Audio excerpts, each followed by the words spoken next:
மக்கள் அனைவருக்கும் வணக்கம். சமீபத்தில் ஒரு 4 நாட்களாக விடுதலை சிறுத்தைகள் கட்சியினுடைய துணை பொதுச் செயலாளர் இருக்கக்கூடிய ஆதவ் அர்ஜுனா அவர் பேட்டி கொடுக்கறதும் சரி, பேட்டி எடுக்கிறதுக்கு இங்கே நிறுவனங்கள் அடுத்தடுத்து போகிறாங்களே இதுவும் சரி, இது ரெண்டையும் நீங்கள் கவனிச்சிங்கன்னா இது என்னமோ செயற்கையாக நடக்கக்கூடிய விஷயங்கள் கிடையாது. எனவே ஆதவ் அர்ஜுனா அவர்களும் இந்த திமுகவும் இந்த விடுதலை சிறுத்தை கட்சியினுடைய தலைவரும் சேர்ந்து நம்மளெல்லாம் முட்டாள் மாதிரியும் இவங்க தான் அதிபுத்திசாலி, அதுவும் இந்த ஆதவ் அர்ஜுனா இருக்கார் இல்லையா, அவன் ஊருக்குள்ளே பெரிய அறிவாளி மாதிரியும் தன்னோட புத்திசாலித்தனத்தால் இந்த ஒட்டுமொத்த சமூகத்தை எந்த மாதிரி கட்டமைக்கிறேன் பாருங்க, இல்லாட்டி திசை திருப்புறேன் பாருங்க, இல்லாட்டி கவனிக்க வைக்கிறேன் பாருங்க அப்படின்னு ஆதவ அர்ஜுனாவை கிளப்பி விட்டுருக்கானுங்க.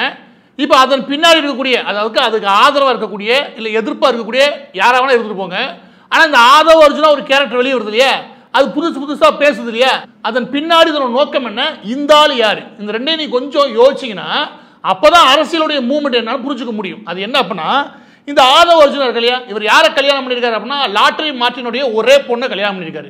இந்த டைசி ஆதவ அர்ஜுனா அவங்களுடைய ஒய்ஃப் இருக்காங்களே, அவங்க கடந்த 2 வருடங்களை சுமார் 18க்கும் மேற்பட்ட நிறுவனங்கள் தொடங்கியிருக்காங்க. 2023 பிப்ரவரி மாதம் மட்டும் அவங்க தொடங்கின நிறுவனங்களுடைய எண்ணிக்கை ஒரே தேதியில் 2023 பிப்ரவரி 10ஆம் தேதி அவங்க தொடங்கின நிறுவனங்களுடைய எண்ணிக்கை மட்டும் சுமார் 16 நிறுவனங்கள். ஒரே நாளில் யாராவது ஒருத்தங்க 16 நிறுவனங்கள் தொடங்குவாங்களா?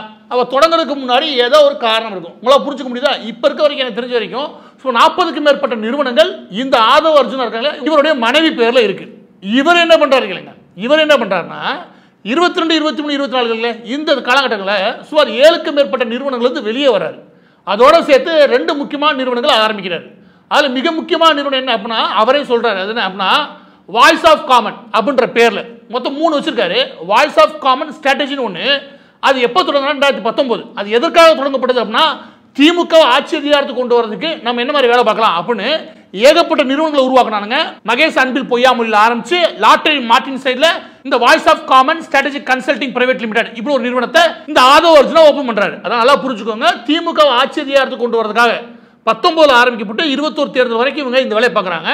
ஆட்சி அதிகாரத்துக்கு கொண்டு வரணும், இதுதான் அவங்களோட எண்ணம். இவங்க நிறுவனம் எல்லா தளங்களிலும் வேலை பார்க்குது. இதில் நீங்க கவனிக்க வேண்டிய விஷயம் என்ன அப்படின்னா, இந்த வாய்ஸ் ஆஃப் காமன் ஒரு கன்சல்டிங் பிரைவேட் லிமிடெட் இல்லையா, இதனுடைய நிதி அறிக்கைகள், இதுக்கு வரக்கூடிய நிதிகள் இருக்கு, இது எல்லாம் பார்க்கும்போது எங்களால் என்ன புரிஞ்சுக்க முடியுது அப்படின்னா ஒட்டுமொத்தமாக இதுக்கான நிதி தேவையை ஃபில் பண்ணது, அதாவது தேவையை பூர்த்தி பண்ணது லாட்டரி மார்ட்டின் தான், வேற யாருமே கிடையாது. அந்த லாட்டரி மார்ட்டினுடைய காசை வச்சு எப்படி நேரடியாக வாங்காம களத்தில் தனக்காக ஒரு நிறுவனத்தை இறக்கி விட்டு வேலை பார்த்துருக்கு திமுக. இது வெட்ட வெளிச்சமான உண்மை. இந்த நிலைமையில எலெக்ஷன் முடிஞ்ச கையோட அடுத்து எதை நோக்கி நகர்றது, இதுதான் திமுகவுடைய திட்டமா இருக்குது. அது உதயநிதி முதலமைச்சராக நோக்கி நகர்த்த வேண்டியிருக்குது. இந்த நிலைமையில திடீர்னு போன வருஷம் என்ன நடக்குது அப்படின்னா, இந்த ஆதவ அர்ஜுனா இல்லையா, அவரை விசிக கட்சியை சேர்த்துக்கிட்டு அவரை துணை பொதுச் செயலாளர் அறிவிக்கிறாரு விடுதலை சிறுத்தை கட்சியினுடைய தலைவர் தொல் திருமாவளவன் அவர்கள். போன 2 வாரம் வரைக்கும் திமுக ஆட்சி அதிகாரத்துக்கு வர்றதுக்கும் அதோடைய ஆட்சி பெருமையில கொண்டு போய் சேர்க்கறதுக்கு வேலை பார்த்த ஆதவ அர்ஜுனா திடீர்னு என்ன பண்றாப்புல விசிக வந்து சேர்றாருன்னா அது நோக்கம் என்னவா இருக்கும்? இல்லைங்க, அவருக்கு பொதுவான ஒரு நோக்கம் இருக்கு. என்ன, இங்கே ஒடுக்கப்பட்ட அடக்கப்பட்ட இல்லை தாழ்த்தப்பட்ட மக்களுடைய வாழ்க்கை இருக்குல்லையே, அதை முன்னேறக்காக ஆதவ அர்ஜுனா உழைக்கிறாரு. ஏங்க இதெல்லாம் நம்புற மாதிரியா இருக்கு? லாட்டரி மார்ட்டின் குடும்பத்திலிருந்து வந்து அதுவும் பட்டியல் சமூக மக்களுக்காகவும் தலித் மக்களுடைய முன்னேற்றத்துக்காக உழைக்க போறாருன்னு சொன்னா கேட்கிறவன் கேனையனா? நான் கேட்கிறேன், கேட்கிறவன் கேனையனான்னு கேட்கிறேன். ஏன் அப்படி சொல்றேன்னா 96 ஆரம்பிச்சு 2001 வரைக்கும் இந்த தமிழ்நாட்டில் நாசமா போன குடும்பங்களுடைய எண்ணிக்கை 20 லட்சத்துக்கு மேல. எனவே இது அதற்காக பாடுபடுறதுக்காக உள்ள வந்திருக்காரு, இதற்காக பாடுபடுறதுக்காக உள்ள வந்திருக்காலாம் கிடையாது. அவர் பேசுறது பொய். ஒரே நாள்ல எல்லா நிறுவனங்களும் திடீர்னு ஒருத்தர் போறது செயற்கையான விஷயம். கலாட்டால் ஆரம்பிச்சு, யூடியூப் சேனல் ஆரம்பிச்சு, புதிய தலைமுறை தொட்டு நியூஸ் 18 ஆரம்பிச்சு, அதுக்கப்புறம் தந்தி டிவி வரைக்கும் எல்லாரும் லைன் கட்டி போறாங்களே, அது சும்மா கிடையாது. பொதுவாகவே இங்க ஒரு குறிப்பிட்ட அளவுக்கு நீங்க காசு கொடுத்தீங்கன்னா இந்த வேலை நடக்கும். இங்க எல்லா மீடியாவும் லைன் கட்டி வேலை பார்ப்பாங்க, ஸ்பெஷலா பேட்டி எடுக்கப்படுது. எனவே இதெல்லாம் திட்டமிட்டு தான் நகர்த்துறாங்க. திட்டமிட்ட நகர்வுல ஆதவ அர்ஜுனா பேசணும். முதலாவது இப்போ என்னன்னு பேச வேண்டியிருக்கு, எதனால பேச வேண்டிய தேவை இருக்கு அப்படின்னு நீங்க கேட்டீங்கன்னா, சமீபத்தில் மட்டும் கடந்த 15 நாட்களில் மட்டும் எனக்கு தெரிஞ்சு தமிழ்நாட்டுக்குள்ள 4 முக்கியமான இடங்கள்ல 10 வயது இருக்கக்கூடிய பெண் குழந்தைகள் மீது பாலியல் தொந்தரவு, பாலியல் சீண்டல்கள் இல்லாட்டி கற்பழிப்பு இந்த மாதிரி வழக்குகள் பதிவு செய்யப்படுது. அதில் முக்கியமாக அண்ணா நகர் பக்கத்தில் 10 வயசு தான், பக்கத்து வீட்டுக்காரன் 7 நாள் ரேப் அட்டம்ப்ட், ஆனால் வெளியே வரவே கிடையாது. பீகாருக்கு போவாங்க, 7 நாள் ரேப் அட்டம்ப்ட். ஆனால் அந்த பொண்ணையும் அவங்க அம்மா அப்பா இருக்காங்களே, அவங்க அம்மா அப்பா அடிச்சு அந்த பொண்ணை மிரட்டி அந்த ஒட்டுமொத்த கம்ப்ளைண்ட்டை மாற்றி எழுதுறதுக்கான முயற்சி நடந்துச்சு. ஆனால் அதை பற்றி எவனுமே பேசவே இல்லை. இது மட்டும் கிடையாது, இப்போ சமீபத்தில் இதற்கான விஷயங்கள் அதிகரிக்குது. இன்னொரு பக்கத்து என்கவுண்டர் அதிகரிக்குது.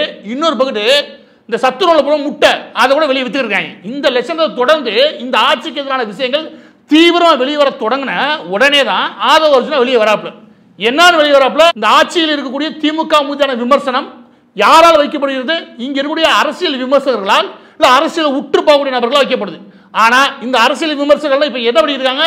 திமுகவுக்கும் விடுதலை சிறுத்தைக்கும் சண்டையா? ஒட்டுமொத்தமா பேச்ச மாத்திட்டாங்க. எப்படி?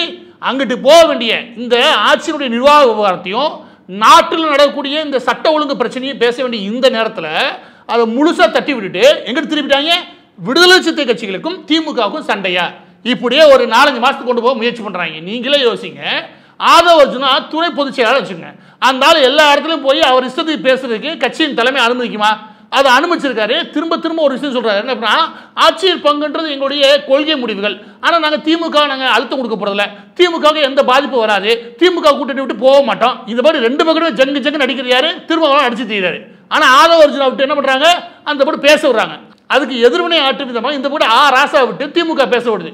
ஒட்டுமொத்த அரசியல் வட்டத்தை எப்படி ஆகிட்டாயம்னா, நீ சண்டை போடுற மாதிரி சண்டை போடு, நான் உன்னை திட்டுற மாதிரி திட்டுறேன், நீ என்னை அடிக்கிற மாதிரி அடி, நான் அழுகிறமா அழுகிறேன், இப்படி 2 பேரும் சேர்ந்துக்கிட்டு அரசியல் வட்டத்தில் வேற எதையும் கவனிக்கிறத விட இந்த 2 கும்போட சண்டை இருக்கு பாருங்க, சண்டை மாதிரி போடுறாங்களே, அதை சண்டையா நீங்க பார்த்து ரசிக்கணும். அதை தான் ஆதவ அர்ஜுனா அவர்கள் உட்காந்து ரூம் போட்டு யோசிச்சுட்டு வந்துருப்பாரு போல இருக்குது. அதுக்கு ஐயாட்ட காசு இருக்கு, யாரு லாட்டரி மாட்டோட காசு போதும் போதும் இருக்குது, அதை வச்சுட்டு ஊரெல்லாம் வாரி இறைச்சிருக்கானுங்க. எல்லா செய்தி நிறுவனத்திலும் சொன்ன மாதிரி ஒரே பேச்சு, என்னது? ஆட்சி அதிகாரத்தில் ஒடுக்கப்பட்ட மக்கள் இருக்காங்களே அவங்களை கொண்டு வந்து சேர்க்கணும், அதுல அவங்களுக்கு துணை முதல்வர் பதவி கிடைக்கல, என்ன தப்பு இருக்கு? யாருப்பா பேசுறது? லாட்டரி மாற்றின் குடும்பத்துல இருந்து. எனக்கு தெரிஞ்சு கடந்த 20 வருஷம் வரலாறுல இந்த திமுக ஆட்சி அதிகாரத்துக்கு வர்றதுக்கு எல்லா விதமான நிதியும் கொடுத்தது லாட்டரி மாற்றினுடைய குடும்பம். அந்த விதமா இருக்கும்போது அந்த குடும்பத்திலிருந்து ஒருத்தர் வந்து திமுகவை எதிர்த்து அதுல தலித் மக்களுடைய முன்னேற்றம் சார்ந்து பேசுறாராம். சத்தியமா சொல்றேன், இதை நம்பினீங்க, இதோட ஒரு கேனையே எவனுமே கிடையவே கிடையாது. அதோட இன்னொரு சொல்றீங்க, இவர் இருக்கார் இல்லையா, 3 நிறுவனங்கள் சொன்னேன். வாய்ஸ் ஆஃப் காமன்ற நேம்லயே ஃபவுண்டேஷன் ஒன்று வச்சிருக்காரு, கன்சல்டிங் ஒன்று வச்சிருக்காரு, அதுக்கப்புறம் ஒரு LLP வச்சிருக்காங்க. அது இப்போ 2024 ஓப்பன் பண்ணிருக்காரு. இந்த 3 நிறுவனங்கள் ஓப்பன் பண்ணி அதுக்குள்ள காசு இருக்கு இல்லையா, அதாவது செல் கம்பெனி மூலமாக லாட்டரி மாற்றினுடைய உருவாகிருக்கக்கூடிய இந்த 20க்கும் மேற்பட்ட கம்பெனிகள் இருக்கு இல்லையா, அதனுடைய காசை உள்ள திணிச்சு அதை வச்சுதான் செலவு பண்ணிருக்கானுங்க. எல்லா நிறுவனமும் ஒரு 20 லட்சம் 30 லட்சம் 40 லட்சம் கடன் வச்சுக்கவே. இந்த கூட்டத்தினால சுமார் 20-30 கோடி ரூபாய் செலவு பண்ண முடியும். 20-30 கோடி ரூபாய் செலவு பண்றானா நீங்க எழுதி வச்சுக்கோங்க. அடுத்த 6-8 மாசத்துக்கு இந்த பிரச்சனை மட்டும் நீங்க பார்க்க விடுவானுங்க. எல்லா மீடியாவும் காசு கொடுத்து வாங்கிடுவாங்க. அவ பதிவோட இறுதியாக இன்னும் நீங்க தெளிவா புரிஞ்சுக்க வேண்டிய விஷயம் என்ன அப்படின்னா, இதே ஆதவ அர்ஜுனாவுக்கு 3 நிறுவனங்கள் இருக்குது. நீங்க தேடி பார்த்துக்கோங்க. அரேஸ் என்டர்டைன்மெண்ட், அதுக்கப்புறம் அரேஸ் கன்சல்டன்ட் நினைக்கிறேன். இந்த மாதிரி 3 நிறுவனங்கள் இருக்குது. இந்த 3 நிறுவனங்கள் சமீபத்தில் இவர் என்ன பண்றாரு, ஒரு ஆளை அப்பாயின்மெண்ட் பண்றாரு. அவர் வேற யாரும் கிடையாது, அவர் பேரு ரங்கா ராஜு ரெட்டி. இது ரங்கா ராஜு ரெட்டி ஃப்ரம் ஹைதராபாத் நினைக்கிறேன். இதில் நீங்க புரிஞ்சுக்க வேண்டிய விஷயம் என்ன அப்படின்னா, திமுக தலைமை குடும்பம் இருக்கு இல்லையா, அவங்களுடைய எல்லா களவாணித்தனமும் இங்கே கொள்ளையடிக்கிறாளா, எல்லா காசையும் கொண்டு தெலுங்கானா அப்புறம் ஆந்திரா இதுல இருக்கக்கூடிய கன்ஸ்ட்ரக்ஷன் கம்பெனி இருக்கு இல்லையா, அதில் இன்வெஸ்ட்மெண்ட் பண்ற ஐடியா இருக்கு இல்லையா, அந்த ஐடியாவே இந்த கும்பல் தான் உருவாக்கி கொடுச்சு. 15 வருஷத்துக்கு மேலே திமுகவுக்கு கொள்ளையடிக்கிறதா என்ன, அடிச்ச கொள்ளையை எப்படி பதுக்கிறது, அதுவும் முக்கியமாக நிலம் சம்பந்தப்பட்ட விஷயங்களை எப்படி பதுக்கிறது, இதையெல்லாம் கற்றுக் கொடுத்த கும்பலா இதுதான். இப்படி இருக்கும்போது திடீர்னு திமுக எதிர்த்து அந்த கும்பல வந்து ஒருத்தர் வந்து பேசுறான்றலாம் ரொம்ப பெரிய டிராமா. அந்த டிராமாவை இங்களுடைய ஊடகங்களை பயன்படுத்தி நடத்துறாங்க. எனவே திமுகவும் விசிகாவும் ஒரு விஷயத்தில் சண்டை போறதா நீங்க நினைக்கிறீங்க இல்லையா, அது முழுக்க முழுக்க வேற எந்த விஷயத்தையும் கவனிக்காம இவங்க 2 சண்டை போறதா நினைச்சு நீங்க கவனிக்கணும். அதை ஒரு சுவாரஸ்யமா ஒரு 6 மாசத்துக்கு எடுத்துட்டு போனா ஆட்சியில் பிரச்சனை எல்லாம் போயிட்டு இருக்காம பாருங்க, அதுக்காக மட்டும்தான் நடக்குது. ஆதவ அர்ஜுனா அவர்களுடைய பேச்சு இல்லையா, அது முழுக்க முழுக்கவும் விடுதலை சிறுத்தை கட்சியுடைய தலைவர் எந்த நடவடிக்கை எடுக்க போறது கிடையாது. அங்கே திமுகவும் நடவடிக்கை எடுக்க போற மாதிரி ஏதாவது பாவலா காட்டுமே ஒழிய, இது எல்லாத்தையும் ஊற்றி மூடிட்டு நாங்க 2 பேரும் ஒரு கொள்கை கூட்டணி, யாருக்காக எதிர்க்கிறோம், இந்த நாட்டை காப்பாற்றுறாங்க, மக்களை காப்பாற்றுறாங்க, தமிழக மக்களுடைய நலனுக்காக, மதவாத சக்திகளுக்கு எதிராக இப்படி ஒரு பிட்டை போட்டு திரும்ப ஒன்றா உட்காந்துட போறாங்க.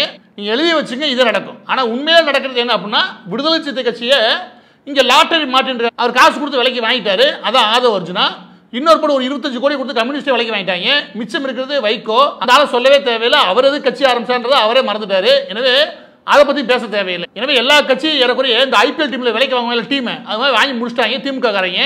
இவங்க நடத்துற அரசியல் நீங்க பார்த்துக்கிட்டு நடக்கிற தமிழ்நாட்டுக்குள்ள நடக்கிற பிரச்சனை இருக்கு பாருங்க. அது ஒரு 10 வயசு சிறுமி நைட்டு 1 மணி வரைக்கும் போலீஸ் ஸ்டேஷன்ல உட்காந்து தான் 7 நாள் கற்பழிச்ச விஷயத்தை சொல்லுவா.